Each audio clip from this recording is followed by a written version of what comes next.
지금부터 20년도 더 된 이야기인데 제 아들이 교회 유치부에 들어갔을 때 담당 전도사님이 너무 불편해 했었습니다. 아이들은 대부분 너무 활발해서 문제인데 하지만 제 아들은 늘 맨 뒤에 앉아 있으며 특별하게 떠들거나 문제를 일으키는 아이는 아니었습니다. 그냥 항상 조용히 전도사님이 하시는 말씀을 잘 듣고 있을 뿐이었는데 전도사님이 불편해하는 것은 아이의 얼굴 때문이었습니다. 담임 목사와 똑같이 생긴 아이가 계속 자기를 쳐다보고 있는데 꼭 감시하는 것처럼 느껴졌다고 합니다. 정작 저는 잘 못 느꼈는데 사람들은 아들이 저와 많이 닮았다고 합니다. 자식이 부모를 닮는 것은 신기하지만 생각하면 당연한 것일 것입니다. 그런데 자식이 부모를 닮는 것, 그것은 당연한 일이겠지만 진짜 신기한 일은 남편과 아내가 닮아가는 겁니다. 오랫동안 함께 살면 성격과 식성과 습성 같은 것들이 비슷해질 수밖에 없고 나아가 분위기와 말투, 심지어 외모까지도 닮아가는 신기한 일들이 일어납니다.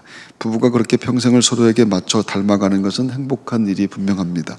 많은 세월을 함께 살아도 서로 용인 혹은 용납되지 않는 것들이 많아서 불편하고 갈등만 들어간다면 그것이 불행이라고 하는 겁니다. 이해하고 산다, 다 이해하고 산다라고 하는 것이 전부 동의와 일치를 의미하지는 않습니다. 이해가 체념을 의미하는 것이라면 관계에 큰 문제가 있다라고 하는 뜻이겠죠. 사람 관계라고 하는 것이 어떤 것이든 서로 노력해야 되는 것인데 노력해도 안 되어 체념이 된다고 한다면 그것을 절망이라고 말하는 겁니다. 사람들이 결혼 상대자를 구할 땐 서로 여러 가지를 살펴볼 수밖에 없는데 즉 학력, 외모, 건강, 가문, 재산 이와 같은 여러 가지를 고려해서 결정한다라고 하는 뜻입니다. 하지만 그렇게 조건을 맞춰보는 것의 본질적인 의도는 손해보지 않겠다라고 하는 뜻입니다. 그런데 손해보지 않겠다라고 하는 생각으로 맞춘 조건이 완벽하기는 어렵지요. 결혼 생활에 생각지 못했던 변수가 생기기 마련인데 어떤 형태로든 실망할 일들이 생겨나게 되는 것입니다. 실망을 느낀다라고 하는 것은 손해봤다라고 하는 것, 계산했던 조건이 아니다라고 하는 뜻입니다. 가장 행복한 부부는 서로 당신 덕을 많이 보고 삽니다 할 수 있을 때 그때 행복한 부부가 만들어집니다. 배우자가 그런 말을 하도록 해주겠다라고 하는 마음으로 사는 것보다 복된 것은 없지요. 내가 당신 덕을 많이 보고 삽니다. 제 아내는 세상에 태어나서 제일 잘한 것이 저와 결혼한 것이라고 합니다. 그리고 저는 늘 아내에게 당신 덕을 많이 보고 삽니다 라고 말합니다. 그런데 그렇다고 저희 부부가 항상 좋다라고 하는 것은 또 아닙니다. 가끔은 내가 너무 손해본 것 아닌가 하는, 망했다라고 하는 그런 생각이 들 때도 있습니다. 외모가 저와 닮았다는 제 아들은 외모가 닮은 것과는 달리 생각하는 것엔 차이가 꽤 있는 것을 느끼곤 하는데 굳이 아버지와 아들의 생각이나 취향까지 같을 필요는 없지만 제 아들이 저와 다른 모습은 순전히 아내 때문입니다. 정확하게 말하면 아들에게 들어간 아내의 유전자 때문입니다. 부모의 유전자가 똑같은 비율로 자식에게 들어가는 것은 아니기 때문에 자식에게는 자신과 다른 모습이 외모나 성격이나 모든 것에 반드시 나타나게 되어 있죠. 엄마도 닮고 또 아빠도 닮는 겁니다. 혹시 자녀에 대해 말하며 도대체 누굴 닮았는지 모르겠다라고 한다면 그것은 100% 배우자에 대한 원망을 의미합니다. 당신 유전자 때문이다라고 하는 뜻이죠. 또한 자식에겐 조부모를 닮은 모습이 있고 외탁이라 하여 생김새나 체질, 성질 따위가 외가 쪽 사람을 닮을 수도 있는 겁니다. 그야말로 가문에 흐르는 피가 성품, 외모, 지능 등을 결정한다고 할 수가 있습니다. 부모들은 자기들의 약점을 잘 알고 있는데 그 약점은 자식에게 들어가면 안 되는 것들입니다. 별로 좋지 않은 버릇과 습성 같은 것들, 그런 것들이 있다고 한다면, 그런 것들이 스스로 알고 있다고 한다면 그것은 절대로 자식에게는 나타나지 않으면 좋겠다라고 하는 마음들, 모든 부모가 갖고 있는 것들입니다.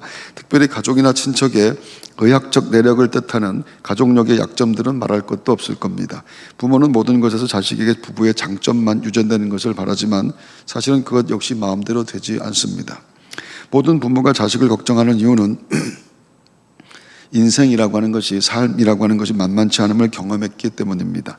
노력하고 애쓰는 것은 중요한 일이지만 그것으로 모든 것들이 보장되지는 않습니다. 그나마 학업, 그리고 근면함, 사람과의 관계라고 하는 것들이 인생을 통해 배우고 익힌 가장 보장에 근접한 것들입니다.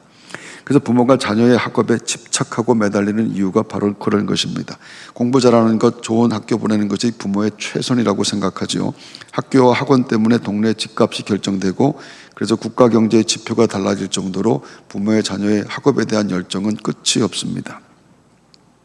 주일에 교회 가면 안 됩니다. 대학 가서 신앙생활하고 돈 벌고 안정되면 교회 나가라. 그것은 결국 네가 믿을 것은 하나님이 아니라 성적, 학교, 성공뿐이다 라고 하는 뜻입니다. 예수 믿고 구원받은 사람, 그래서 날 구원하신 주님을 정말 사랑하는 사람들은 절대로 그렇게 말하지 않습니다. 자식이 부모의 믿음을 그대로 본받는 것도 아닌데 사사시대 제사장 엘리의 아들들은 아비의 말을 듣지 않았다라고 성경이 말합니다. 자기 아버지의 말을 듣지 아니하였으니 이는 여호와께서 그들을 죽이기로 뜻하셨음이더라. 성전에서 행실이 나쁘게 엉망으로 자란 그 아들들은 전쟁터에 나가 한날에 둘 다 죽었습니다. 정말 형편없는 자식들이다. 얼마나 형편이 없었는지 성경이 그들을 기록하고 있습니다. 그런데 사실은 민족의 영웅 사무엘의 자식들도 마찬가지였는데 사무엘은 그의 아들들도 사사로 삼았는데 아들들이 아버지와 사뭇 달랐습니다.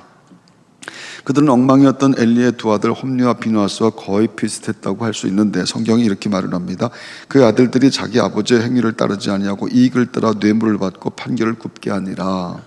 아버지가 훌륭하다고 자식이 훌륭한 것은 아니다라고 하는 그런 뜻입니다. 자식이라고 하는 것은 아버지와 유전자와 연결된 존재인데 그것이 믿음이 유전된 것을 의미하는 것은 아닙니다. 오히려 성경은 부모와 자식을 전혀 별개의 개체로 취급합니다. 각자 자기 믿음으로 사는 것뿐입니다. 완전하게 다르게 취급하는 것. 그래서 아버지가 지은 죄의 영향이 자식에게 미치지 않습니다. 아버지가 잘못했다고 아들이 벌을 받는 것이 아니다라고 하는 뜻입니다. 에레미야는 이스라엘 집과 유다 집이 회복되는 미래의 때를 말하면서 그것을 이렇게 말을 합니다. 그때 그들이 말하기를 다시는 아버지가 신포도를 먹었으므로 아들들의 이가 시다 하지 아니하겠고 신포도를 먹는 자마다 그의 이가 신 것 같이 누구나 자기의 죄악으로 말미암아 죽으리라. 당시에는 아버지가 죄를 지으면 그 죄값으로 인해 자녀에게 저주나 징벌이 온다라고 생각했었는데 아버지가 죄된 삶을 사는 것이 자식에게 부정적인 영향을 끼칠 수는 있지만 아버지 죄 때문에 자식이 벌을 받는 것은 아니다라고 합니다. 성경은 자기 믿음으로 살고 자기 믿음으로 죽는 것이 결정된다라고 말합니다. 부모의 믿음이 그대로 자식의 믿음이 될 수가 없다라고 하는 것이지요. 따라서 부모나 환경을 원망할 것도 없고 부모나 배우자의 믿음이 좋다고 해서 방심할 것도 없는 겁니다. 구원과 축복, 저주와 죽음의 삶이 모두 자기 믿음의 결과일 뿐이라 믿음의 삶에는 핑계하고 변명할 수 있는 것이 없는 겁니다. 내 믿음으로 내가 천국 갑니다. 오늘 내가 믿음으로 심는 것을 통해서 내 평생의 열매를 거두며 하나님의 축복을 보게 되는 것입니다. 할렐루야. 예수님은 귀신이 들려 물과 불에 자주 들어가는 아이에게서 귀신을 쫓아내셨습니다. 그 더러운 귀신을 꾸짖어 이르시되 말 못하고 못 듣는 귀신아 내가 네게 명하노니 그 아이에게서 나오고 다시 들어가지 말라. 제자들이 우리는 왜 귀신을 쫓아내지 못합니까? 어떻게 주님은 귀신을 쫓아내는데 우리는 그 일을 하지 못합니까? 라고 묻자 예수님께서 하시는 말씀이 기도 외에 다른 것으로는 이런 유가 나갈 수가 없느니라. 기도 외에 다른 것으로는 이런 종류가 나갈 수 없느니라. 기도하면 다 된다 라고 말씀하셨습니다. 기도하면 다 된다.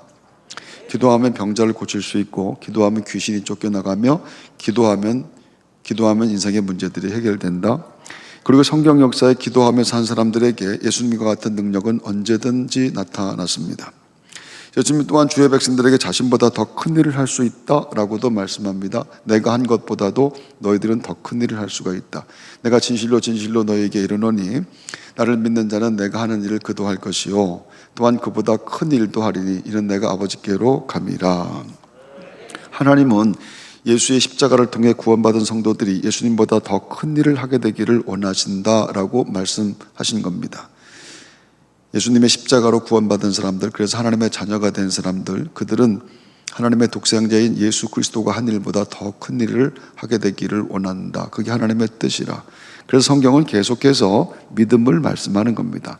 계속해서 믿음만 있으면 된다. 믿음이 있으면 심지어 산을 옮길 수도 있다라고 말하는 겁니다. 진실로 너희에게 이르노니 만일 너희에게 믿음이 겨자씨 하나만큼만 있어도 이 산을 명하여 여기서 저기로 옮겨지라 하면 옮겨질 것이요 또 너희가 못할 것이 없으리라.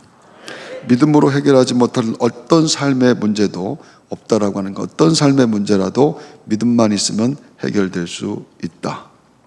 저는 믿는데 여러분도 꼭 믿으시기를 바랍니다. 요한 사도가 그것을 세상을 이기는 믿음이라고 말을 했지요. 무릇 하나님께로부터 난 자마다 세상을 이기느니라. 세상을 이기는 승리는 이것이니 우리의 믿음이니라. 믿음이 하나님의 선물인데 오늘 그 말씀을 듣다가 그 믿음이 새롭고 분명해지는 은혜가 여러분에게, 새로운 믿음의 은혜가 여러분에게 있게 되기를 바랍니다. 성경은 교회가 하나님이 피로 값주고 사신 것 이렇게 말합니다. 하나님께서 피로 값주고 사신 것, 하나님이 자기 피로 사신 교회를 보살피게 하셨느니라. 예수 그리스도의 피로 세워진 것, 그것이 교회다 이렇게 말씀하는 것인데, 그래서 교회는 온통 예수님의 피의 흔적들이 있는 겁니다. 그것이 십자가라고 하는 겁니다.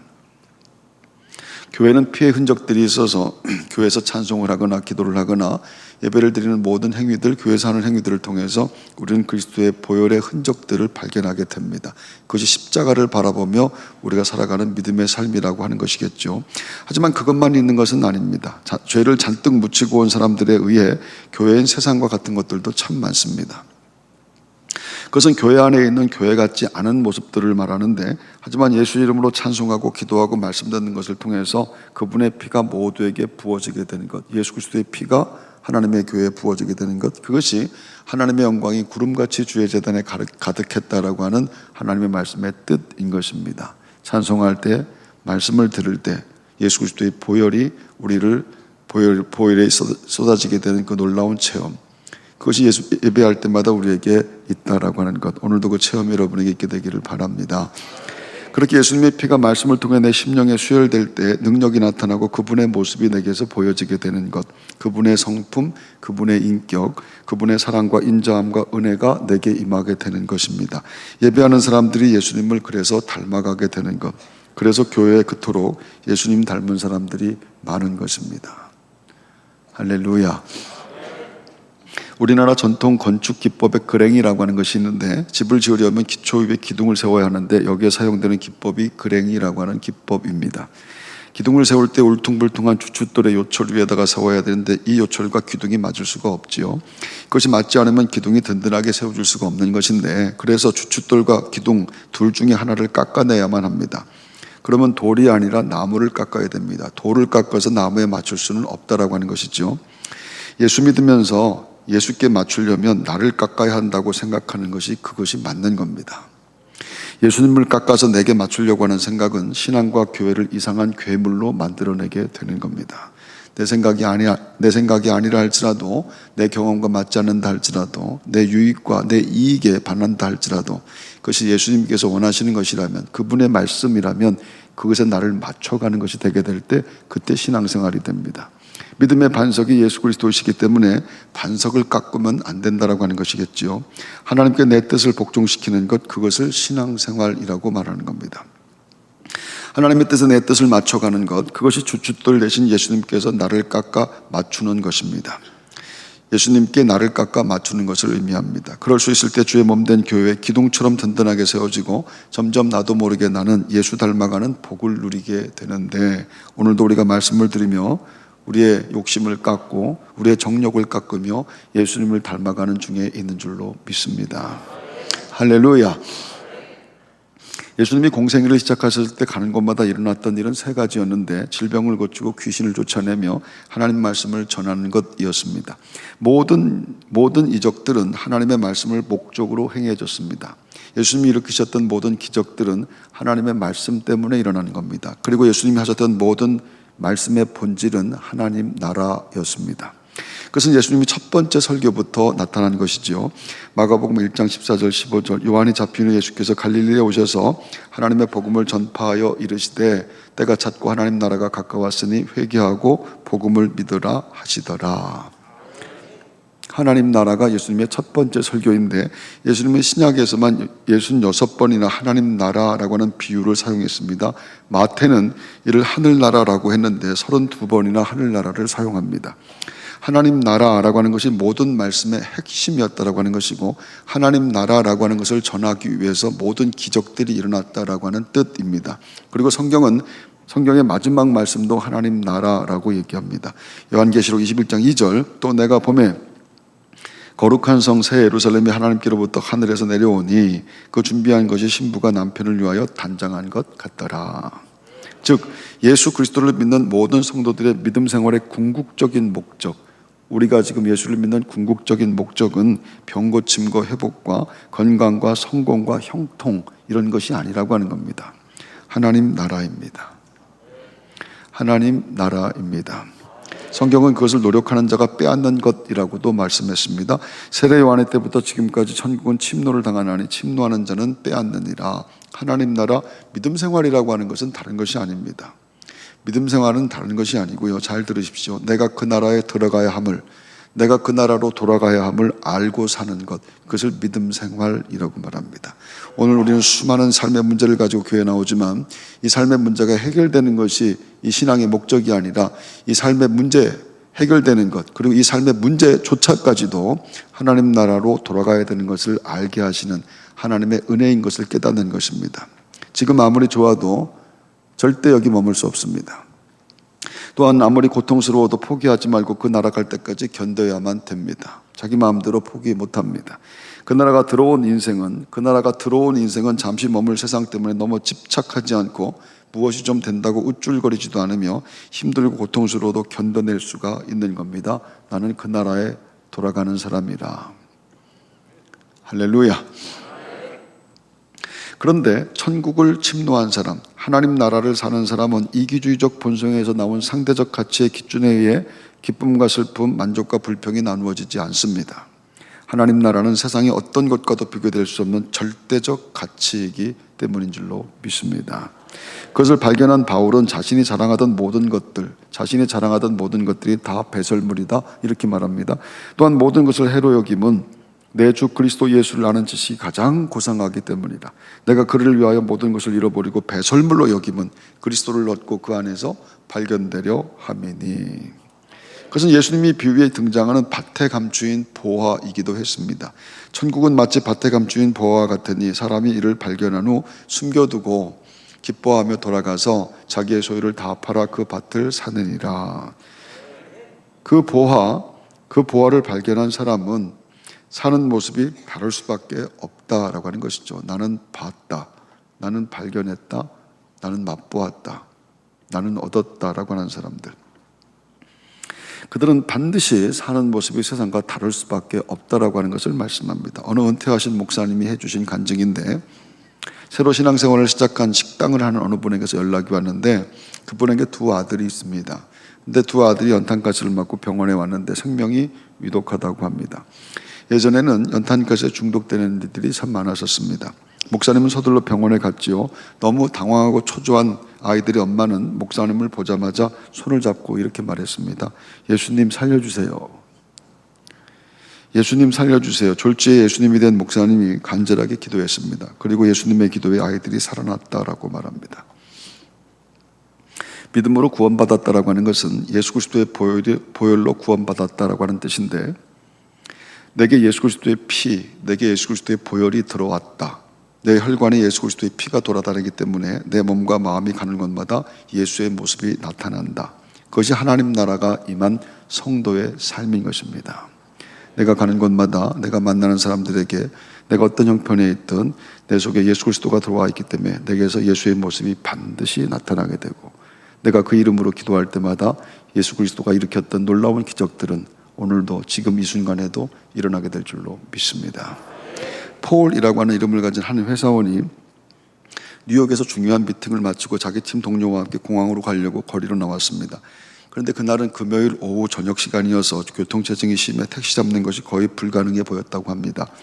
그런데 정말 기적적으로 빈 택시가 그들에게 다가오고 있었는데 이 택시를 보는 순간 다른 동료들이 쏜살같이 달려서 그 택시를 잡아 탔습니다. 근데 너무 빨리 달려가는 바람에 바로 길가에서 장사하고 있는 노점상의 박스를 발로 차버리게 되는 사고가 일어났습니다. 과일과 야채가 바닥으로 굴러떨어졌는데, 근데 일행 모두가 이를 개의치 않고 택시를 탔습니다. 그런데 폴은 택시를 타지 않고 멈추어 섰습니다. 택시 안에 동료들이 빨리 타라, 이 택시 타지 않으면 비행기 놓친다라고 외쳤습니다. 폴은 일행을 먼저 떠나보내게 됐죠. 그리고 노점상 할머니에게 가는데 할머니는 울고 있었습니다. 자세히 가서 봤더니 앞을 보지 못하는 시각장애인이었습니다. 눈이 보이면 바닥에 흩어진 과일이나 야채를 주우면 되는데 할머니는 그럴 수도 없었습니다. 그래서 폴은 울고 계신 할머니를 위로해 드리면서 떨어진 야채와 과일을 하나씩 줍기 시작합니다. 폴 곁에 수많은 사람들이 지나갔지만 아무도 관심을 갖지 않았습니다. 폴이 다 정돈한 후에 지갑을 꺼내 돈을 할머니 손에 쥐어주면서 이렇게 말했습니다. 할머니, 이 돈이면 손해 보신 것 충분히 해결이 될 것 같습니다. 그랬더니 그 할머니가 이렇게 물었다고 합니다. Are you Jesus? 혹시 예수님이신가요? 당황한 폴이 아닙니다. 절대 아닙니다. 라고 대답합니다. 그때 시각장애인 할머니가 이렇게 말했습니다. 아까 가판대가 넘어지고 과일과 야채가 땅에 떨어질 때 제가 도움을 요청할 분은 예수님 한 분밖에 없었습니다. 그래서 저는 예수님께 이렇게 기도했습니다. Jesus, please come, help me. 예수님 모셔서 제발 좀 도와주십시오. 그랬더니 기도의 응답처럼 당신이 와서 나를 지금 도와주었습니다. You must be Jesus. 당신은 예수님인 것이 틀림없습니다. 그날 밤 폴은 비행기를 놓치는 바람에 집에 돌아가지 못하고 하룻밤을 호텔에서 머물면서 한밤중에 자신에게 이런 질문을 던졌다고 합니다. When was the last time someone confused for you, Jesus? 누군가가 당신을 예수님 같다고 착각하게 했을 때가 언제인가? 누군가가 당신을 예수님 같다라고 착각하게 했을 때가 언제인가? 사람들이 예수님으로 착각할 정도로 내 삶에 그분의 자비와 긍휼과 사랑이 나오는 것, 세상에 그것은 얼마나 근사한 것인가? 여러분은 꼭 예수님 같습니다. 여러분은 꼭 오늘 예수님 같게 되기를 바랍니다. 예수 이름으로 기도할 때, 그 이름으로 찬송할 때 하나님 나라가 감지되게 되는데, 그것은 세상이 모르는 것, 세상이 알 수도 없는 것, 무엇과도 바꿀 수 없는 것, 비교될 수 없는 것입니다. 그 이름으로 나아갈 때마다 성도의 삶에 예수님이 나타나게 됩니다. 반드시 나타나게 됩니다. 믿음으로 구원받은 것은 내게 하나님 나라가 밀려 들어온 것을 뜻합니다. 하나님 나라가 일방적으로 내게 밀려 들어왔는데 예수의 십자가의 보혈로 구원받는 내 혈관엔 이제 예수의 피가 흐르게 되고, 그래서 어떤 형태로든 내 삶에는 예수님의 모습이 나타날 수밖에 없는 것이지요. 그분은 빛이신데 그 빛이 내 삶에 반드시 나타나게 되어서 내가 가는 곳마다 어두운 곳이 환해지게 되고 추운 곳이 따뜻해지게 되며, 내가 가는 곳마다 그리스도의 빛이 드러나는 것을 통해서 사람들이 살만하다라고 하는 말을 하게 된다라고 하는 것. 할렐루야. 교회는 언제나 부족하고 부끄러우며 불편한 일들이 많지만 그래도 늘 이곳에서 우리는 예수님 닮은 사람들을 만납니다. 그래서 교회 올 때마다 행복하지요. 오늘도 교회 가면 예수님이 꼭 닮은 사람들을 만나기 때문에 그런 기대와 소망으로 오늘도 우리는 교회에 왔습니다. 성도는 그렇게 예수의 이름으로 찬송하고 세상에 예수께로부터 보내어진 선물이 되어서 세상을 향해서 나아가는 존재들입니다. 그것은 이를테면 하나님 나라가 사람들을 찾아가는 것과 같은 겁니다. 여러분 안에, 우리 안에 들어온 하나님 나라, 그 하나님 나라를 가지고 세상에 나아가는 것은 사람들에게 하나님 나라가 찾아가는 것과 같은 것이라. 그래서 예수 믿는 사람들이 거룩하고 예수 믿는 사람들이 복된 인생인 것입니다. 상황과 형편과 처지와 관계없는 절대적 기쁨과 소망, 요한한 내 인생에 영원한 하나님의 생명이 들어왔습니다. 하나님 나라가 일방적으로 내 삶에 밀려 들어왔습니다. 그것은 저항할 수 없는 은혜, 감당할 수 없는 기쁨, 주체할 수 없는 생명의 사건입니다. 그 은혜를 고백하며 예수 그리스도가 내게 선물로 오신 것처럼 그분의 선물이 되어 세상에 나가는 여러분, 빛된 소망의 사람들, 여러분 모두가 다 되시기를 주의 이름으로 축원합니다.